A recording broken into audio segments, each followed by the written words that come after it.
Hey everyone, welcome back to Medicomix again. So Medicomix की diary में आज क्या कॉन्सेप्ट है वो देखेंगे। एक छोटा सा कॉन्सेप्ट लेके आया हूँ, ठीक है। उससे रिलेटेड आपके प्रीवियस ईयर में, ठीक है, कौन सा क्वेश्चन आया है जीपैट में वो भी बताऊंगा आपको, ठीक है। आप वहाँ से जाके चेक कर सकते हो कि जानकारी जो इन्फॉर्मेशन मैं दे रहा हूँ वो करेक्ट है क्वेश्चन के लिए कि नहीं है, ठीक है। सो स्टार्ट करते हैं।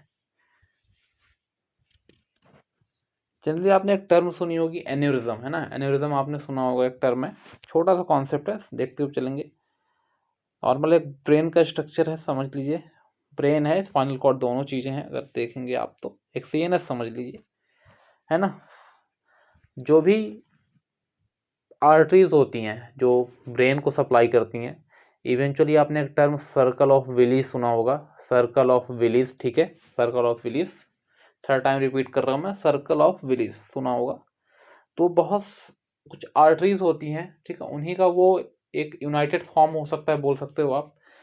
तो कुछ आर्टरीज लाइक वर्टेब्रल आर्टरीज होती हैं हमारी, कॉमन कैरोटिड आर्टरीज होती हैं, एओर्टिक आर्च आपने पढ़ा होगा, वहीं से ये भी निकलती हैं, ठीक है, ऊपर की साइड जाती हैं हमारे ब्रेन के लिए, ठीक है। तो ये कहीं ना कहीं तो ब्रेन को क्रॉस करके, ठीक है, लाइक आप बोलो क्रेनियम जो कैविटी होती है उसको क्रॉस करके जाती होंगी, कहीं ना कहीं ठहरती होंगी, कहीं ना कहीं इनका ठहराव होगा।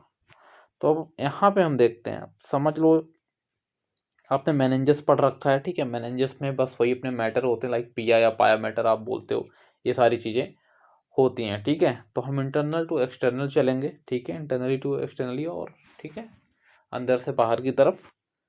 लाइक हमने समझ लिया एक ये आपका पाया मैटर है पहला, ठीक है, आपको पता होगा। Just a second. देन हम बाहर चलते हैं, ये हमारा अराकिनॉइड मैटर होता है, ठीक है। इसके बाद आपका सबसे जो एक्सटर्नल होता है ड्यूरा होता है, ठीक है। पाया, अराकिनॉइड एंड ड्यूरा। अराकिनॉइड और जो पाया है इसके बीच में अगर आप देखोगे एक सब अराकिनॉइड स्पेस होता है, यहाँ पे आपका सीएसएफ फ्लूइड फिल होता है, ठीक है, सीएसएफ फ्लूइड फिल होता है, ठीक है। इवेंचुअली क्या, सॉरी, पाया मैटर और जो ये अपना सीएनएस है, समझ लो जो सिस्टम है सीएनएस वाला, इस पर थोड़ी सी वजह से मतलब जगह इतना ज़्यादा नहीं होता, एकदम फुली पैक्ड होता है, आप बोल सकते हो। छोटी छोटी ब्रांचेस होती हैं ब्लड वेसल्स की, बट एकदम थोड़ा पैक्ड कंडीशन होती है। तो इसके पायामीटर और अराकिनॉइड के बीच में जो स्पेस होता है उसको हम सब अराकिनॉइड बोलते हैं। तो अपना ये सब अराकिनॉइड स्पेस में सीएसएफ फ्लूइड होता है जो कुशनिंग का काम करता है, सबको पता है कैसे बनता है, सारी चीज़ें, लेटरल थर्ड फोर्थ वेंट्रिकल से सारी चीज़ें हैं, ठीक है। उस पर हम कभी बाद में चर्चा करेंगे। तो क्या होता है, कभी कभी जो हमारी आर्टरीज आती हैं, कभी सॉरी, जो हमारी आर्टरीज होती हैं ब्रेन को जो सप्लाई करने वाली होती है यहीं पे होती हैं, ठीक है। ये सब अराकिनॉइड स्पेस पे होती हैं, ठीक है। वर्टेब्रल आर्टरीज हो गई आपकी, कॉमन कैरोटिड आर्टरीज हो गई, इंटरनल बोलते हैं, इंटरनल कैरोटिड ऊपर की साइड जाती है, ठीक है, अप साइड जाती है। तो वो यहीं पे होती है। अब समझ लो कि फ्लोटिंग, तैरती हुई रहती है, क्योंकि ये फ्लूइड भरा हुआ है सीएसएफ। तो एग्जैक्ट लोकेशन बता पाना पॉसिबल नहीं होता है, ठीक है।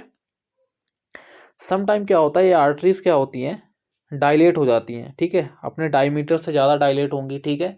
एक परमानेंट डायलेशन उनमें आ जाता है, एक बल्ज जैसा आ जाता है। जैसे आपने बलून देखा होगा, जब आप उसको मतलब उस पर एयर आप देते हो, उसको फुलाते हो जब, है ना, तो उस कंडीशन में तो सेम यहाँ पे एक बल्ज आ जाता है, बोल सकते हो, एक स्ट्रेच आ जाता है, ठीक है। और एक परमानेंट डायलेशन आपको देखने के लिए मिलता है, जिससे क्लिनिकली क्या कोरिलेशन हम निकालते हैं कि जो आपने सब अराकिनोइड हैमरेज समवेयर पढ़ रखा होगा, तो यहीं से वो चीज़ या टर्मिनोलॉजी आती है कि ये एन्यूरिज्म है, ये जो डायलेशन है इसी को हम एन्यूरिज्म बोलते हैं, ठीक है। तो इसी की वजह से सब अराकिनोइड हैमरेज हमको देखने के लिए मिलता है। तो एन्यूरिज्म किसी भी ब्लड वेसल में हो सकता है, बट नॉर्मली ब्लड वेसल जो होती है आर्टरीज वगैरह वाली, उनमें ज़्यादा होता है कंपेयर, अगर हम कंपेयर करते हैं। और जो ब्रेन को सप्लाई करती हैं ऐसे कंपेयरिंग में वहाँ पे भी ज़्यादा होता है, ठीक है। इसलिए मैंने एन्यूरिज्म यहीं पे आपको समझाया विथ कॉन्सेप्ट कि सब अराकिनोइड हैमरेज होता क्या है। तो अगर आपसे अब कोई पूछता है सब अराकिनोइड हैमरेज क्या होता है, तो आप इजीली बता सकते हो कि एक स्पेस होता है, सब अराकिनोइड स्पेस आपको पता होना चाहिए। वहाँ पे आर्टरीज होती हैं जो कुछ ब्रेन को सप्लाई करेंगी, ठीक है। उनके में एन्यूरिज्म हो जाना, ठीक है। एन्यूरिज्म मीन्स उसका डायलेशन हो जाना, ब्लड वेसल का एबनॉर्मली डायलेशन, परमानेंट डायलेशन हो जाना, ठीक है। उसको हम सब अराकिनोइड हैमरेज बोलते हैं, ठीक है। तो यही क्वेश्चन आया था आपका जीपेट। स्क्रॉल करते हैं, what is aneurysm I guess पूछा था, क्वेश्चन का फॉर्मेट नहीं पता, ऐसे था कि aneurysm which one is aneurysm ऐसे कुछ पूछा था, बट ये क्वेश्चन है आपका जीपैट 2019 या 2019 में ये क्वेश्चन पूछा गया था, ठीक है। क्वेश्चन नंबर भी बता देता हूँ 124 या 125 आई गेस, इतने मतलब नंबर में आपको वो क्वेश्चन मिल जाएगा, ठीक है। आप जाके वहाँ पे सर्च करिए, वहाँ पे आप देखिएगा, आपको अगर वो ऑप्शन मिलता है तो ज़रूर टिक करिएगा और मुझे बताइएगा कमेंट बॉक्स में कि था या नहीं था। मेरे हिसाब से था, आप अपने हिसाब से देख लीजिएगा। So thank you very much.